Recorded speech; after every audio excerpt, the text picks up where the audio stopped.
mivoaka miditra, mivoaka miditra, mivoaka miditra. Dia zay rehefa ohatra izay koa natao rehefa eto amin'ny sisiny eo maka sisiny tsara aingana ny paladia dia somary afakarina kely ny fe eo aloha movomoa kely aloha tokatra tsy moramora dia somary ataovy mandeha makany aoriana ilay ravim-bodindrina iny princesse rehefa makany aoriana ilay ravim-bodindrina dia mahatsapa somary mitehana tsara amin'ny vatan-dramosey ilay kitso indri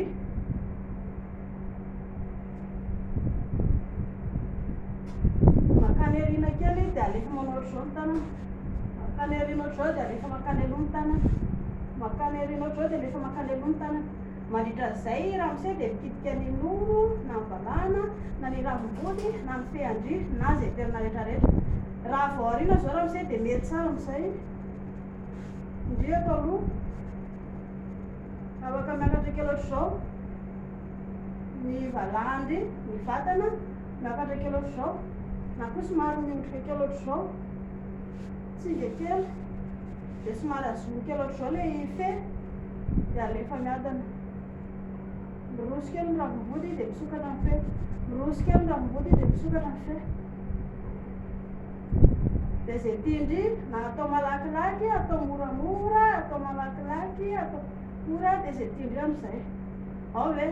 ravim-bodindri amin'izio miakatra midina manao ohatran'izao fa ilay fe zany somary manosika ny vatandry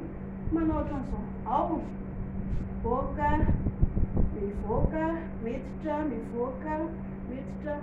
na jerefo tsara fa raha indri zao manao ohatran'izao milakolana ohatr'izao nge valana mahazo aina tsara indri amin'izay fotoan'izay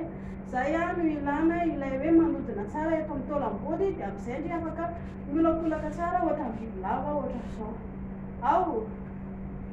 dia alahy koa tsy mila miandry mijery fotsiny alahy fa manampy madama mba manampy tosika madama